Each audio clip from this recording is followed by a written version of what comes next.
For over 150 years, brave men and women have been fighting fires in the United States with honor and courage. Over the years, the firefighting community has become a strong family with strong traditions. Since the beginning, the rich heritage has been passed on from generation to generation, passing on the collective knowledge, tradition, and experience to the younger members of the service. In time, they become the veterans and the cycle repeats. But the last few decades have been different. The world has changed. Our culture has changed, and fires have changed. In the past few decades, the use of plastics and other synthetic building materials have caused fires to develop faster, reaching the flashover stage in just a few minutes. The smoke in these fires has changed as well, evolving into a hotter, deadlier mixture of toxic gases. We can't continue to work the same way in smoke. It's just not the same stuff.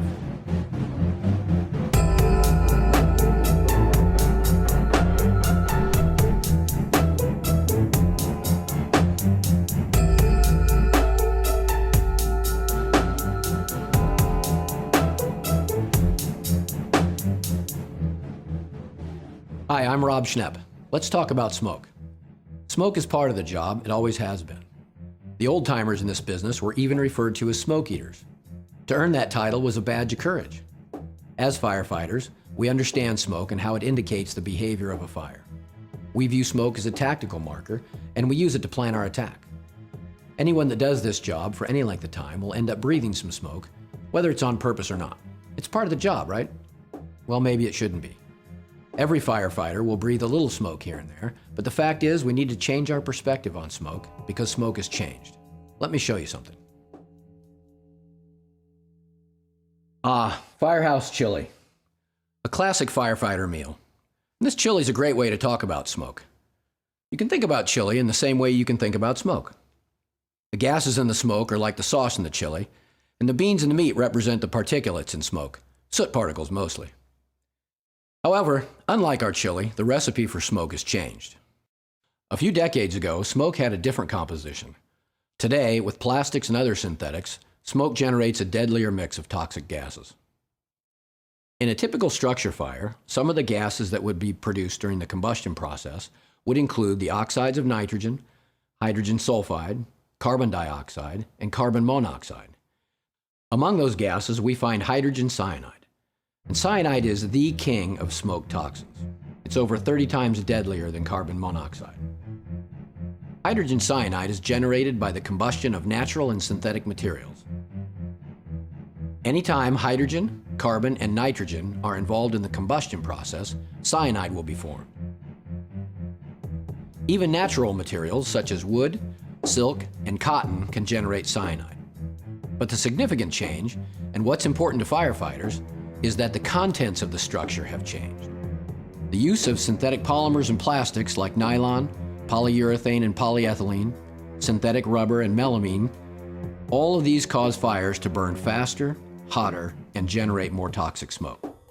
This means everything from TVs and computers to bedding materials and cushioning, carpet, insulation, foams, and laminates used in cabinets. All these products produce high levels of hydrogen cyanide in fire smoke.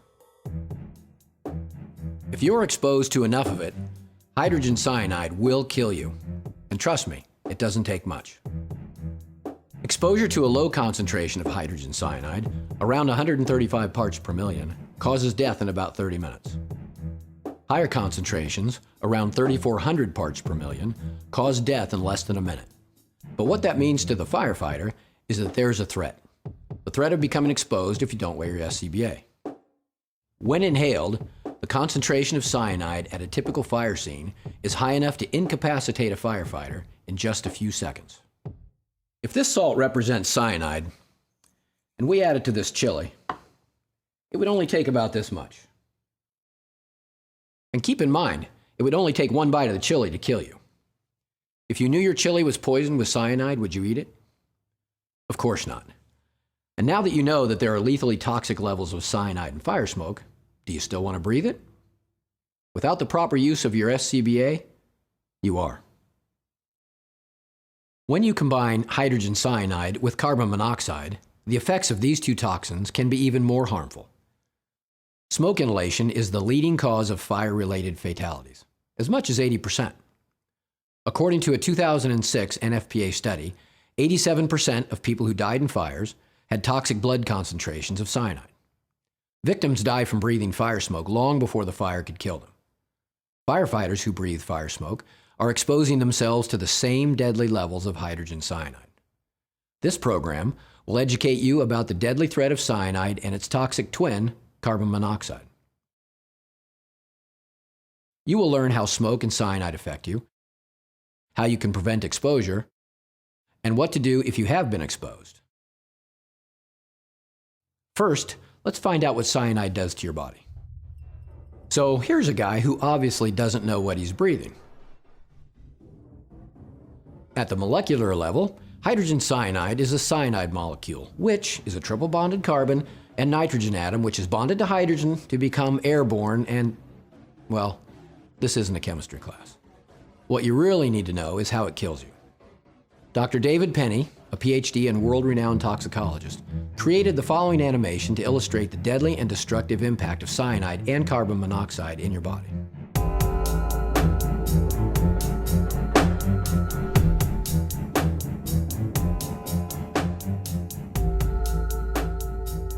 Red blood cells pick up oxygen from the lungs and carry it throughout your body in the blood. Each red blood cell has a certain number of seats, if you will, and each seat can carry one molecule of oxygen. The entire body is supplied with oxygen in this way. As the red blood cells travel through the capillaries, they release their oxygen into the surrounding cells of the various organs and tissues. Each cell converts oxygen into the energy it needs to properly function. When cyanide and carbon monoxide enter the bloodstream, a devastating chain of events begins. Cyanide directly impacts the cells by disabling their ability to convert oxygen into usable energy. When the cells are starved of oxygen, no energy is created and the cells begin to die. Even though oxygen reaches the cell, cyanide has disabled the cell's ability to use it. The brain cannot function without a constant supply of oxygen. When this occurs, a person may experience disorientation and confusion. If enough brain tissue is affected, a loss of consciousness occurs. So here's lesson 1. Cyanide disables the body's ability to use oxygen, which is not a good thing. At this point, the brain and body have been attacked by cyanide, causing the inability to think and move. Now let's add carbon monoxide. We call hydrogen cyanide combined with carbon monoxide the toxic twins because they work together synergistically to hurt you. Again, red blood cells have a limited number of seats to transport oxygen, and carbon monoxide starts competing for those seats. In fact, the red blood cells prefer to hold carbon monoxide, about 250 times more than oxygen. Carbon monoxide then replaces oxygen in the bloodstream. Cyanide, unchallenged by oxygen, continues to invade the cells. Within a few seconds, the toxic effects worsen, and the body begins to shut down, ultimately resulting in a loss of consciousness. Even with exposure to clean air, the body is now filled with toxins that will continue to prevent oxygen from reaching the brain, heart, and the rest of the body. In this scenario of acute incapacitating exposure, the physical condition deteriorates into cardiac arrest. Exposure to carbon monoxide and cyanide will present several signs and symptoms, and it can be very difficult to distinguish between the two. This is because both poisons prevent the body from using oxygen, each in its own unique way. Both poisons can cause confusion, nausea, impaired judgment, loss of consciousness, low blood pressure, seizures, and death. Cyanide exposures can cause rapid breathing initially, then difficult or very slow breathing with progressive exposure, slow or fast heartbeat, giddiness, sweating, and unresponsive pupils. Rapid breathing and sweating are part of the job. If you suspect a smoke-related cyanide exposure has occurred, you have to make a judgment call based on your level of physical activity. Unresponsive pupils and giddiness are good indicators of an acute cyanide exposure. A significant concentrated exposure can quickly result in unconsciousness, convulsions, and death. If you or someone you are working with experiences any of these symptoms, seek medical attention immediately. In some cases, blood samples might need to be drawn to assess the levels of cyanide and/or carbon monoxide in the body. In some cases, treatment may also be required. Lesson 2. Think about it this way.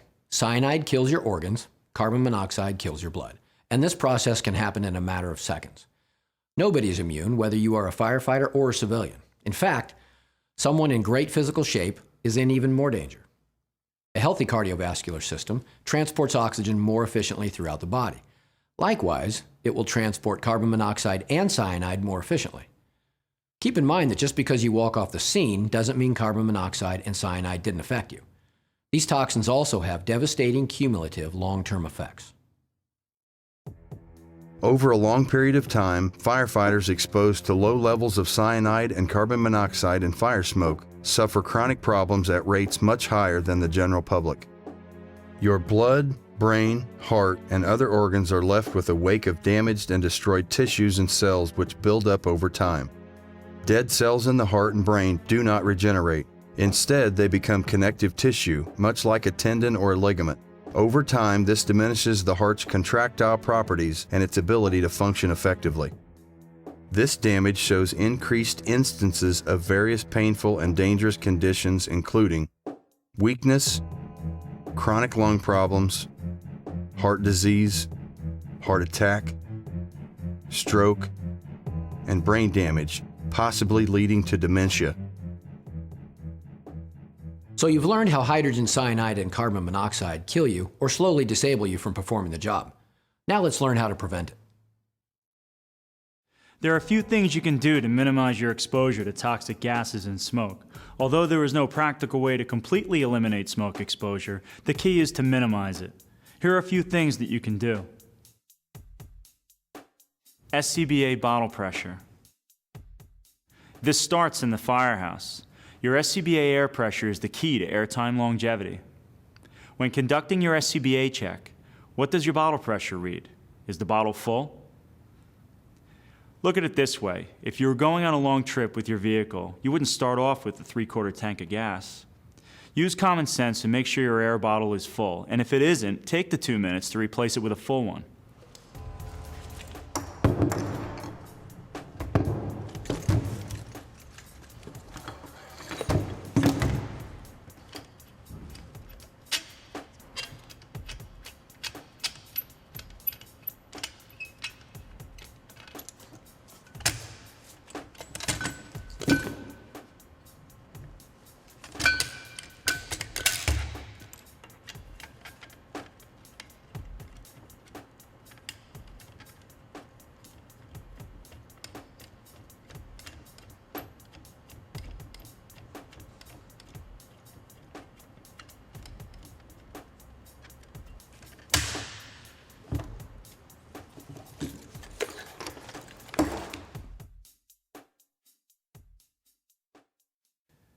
Realize that every 100 psi in a 4.5 half-hour bottle equals approximately 8 to 12 breaths of air.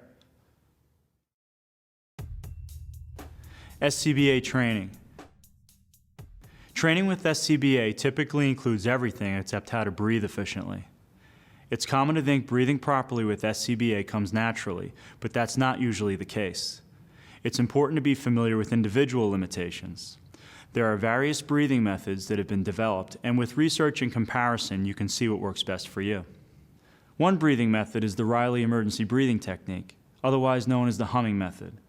By humming during exhalations, the average firefighter can extend airtime by over 25%. Practice different breathing methods during mass confidence training. It's critical to know your breathing limitations in order to know when to exit before your low air alarm activates. Knowing how much breathing time you have during training will prove vital when it's for real. Donning SCBA at structure fires. Thinking that you'll conserve air by donning your SCBA close to the door is a misconception.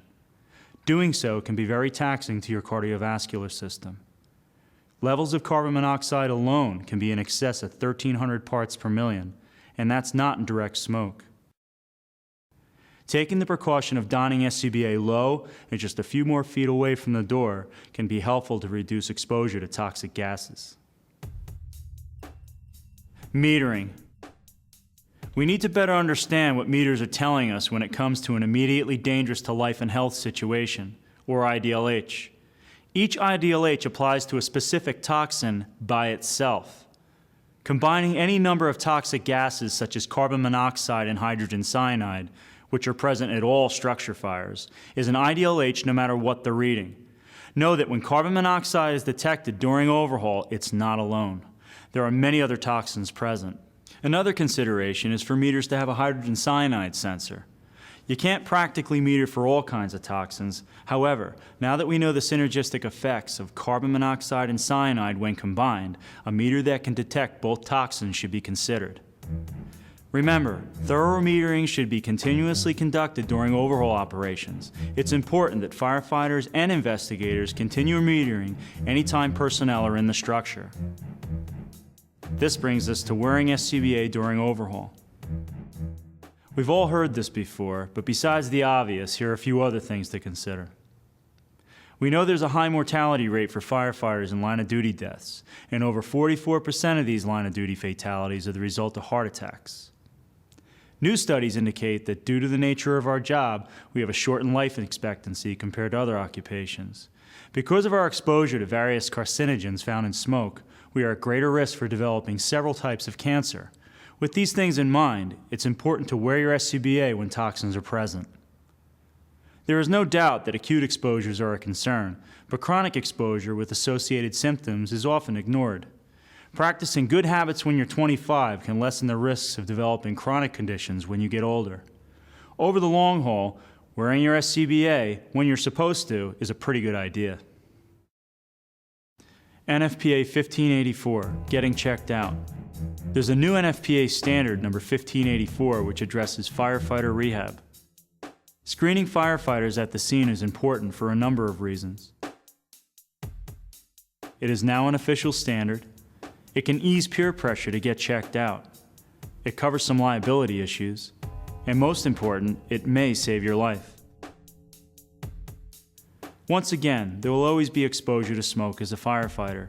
That just comes with the territory and is sometimes unavoidable. However, what is important is to minimize your smoke exposure. The ultimate irony in the fire service is that we're willing to put our lives at risk to help complete strangers, but we often don't apply the same precautions to safeguard ourselves. Taking these simple minor steps can make major differences in your longevity and overall health. Lesson 3. Proper use of SCBA is key to minimizing your exposure to the toxic gases in fire smoke. But even when we do things right, the possibility of a smoke exposure exists, which may require treatment. Now that you know about cyanide in fire smoke, and that it's present in just about any structure fire, you can put these two together. Anytime treatment is needed for smoke inhalation, treatment for cyanide poisoning should be considered. There are 3 indicators that someone is in need of treatment for cyanide poisoning. 1. Was the person rescued from a closed-space structure fire? If so, is there soot around the nose or mouth? And if there is, does the person have an altered mental status? Are they unconscious or unresponsive, or answer questions inappropriately, or do they appear to be disoriented? If these conditions are true, then treatment for cyanide poisoning is indicated. Cyanide poisoning requires swift medical treatment because the poison acts very quickly. Basic life support treatment begins with removing the victim from the source of exposure to fresh air. Administer 100% oxygen via non-rebreather mask. You may also consider treating the patient as you would any other hazmat exposure by removing the patient's clothing and then performing gross decontamination. Rapid transport to the most appropriate receiving hospital is critical. Advanced life support, performed by paramedics for example, would include aggressively controlling the airway through endotracheal intubation, starting IVs, and treating whatever underlying cause you may find, such as full cardiac arrest or seizures. Your pre-hospital care system may have approved antidotes available for cyanide poisoning. Currently, there are two types of antidotes available that have been approved by the FDA for use in the United States. Hydroxycobalamin, or cyanokit, can be used for confirmed or suspected cyanide poisoning. The cyanide antidote kit, also called the Lilly kit, Pasadena kit, or Taylor kit, use different active ingredients and usually should not be used in the setting of smoke inhalation.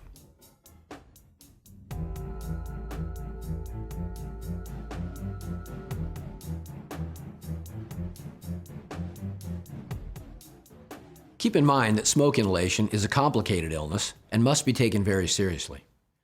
Does your pre-hospital care system have a specific protocol to handle smoke inhalation? Does your engine company, transport ambulance, or other emergency response vehicle carry cyanide antidotes? Does your local hospital carry them? In the end, there's nothing we can do to make you take the necessary precautions to prevent exposure to fire smoke. That's your choice. Through this program, you've learned about the various toxins found in fire smoke, specifically the acute and chronic health hazards posed by hydrogen cyanide. Hopefully, you've also learned about how these toxins slowly debilitate you through repeated exposures. Breathing a little smoke is one thing. Breathing a little smoke every day for 30 years is completely different. The bottom line is that if you properly wear your SCBA and follow your training, you will dramatically improve your health and longevity.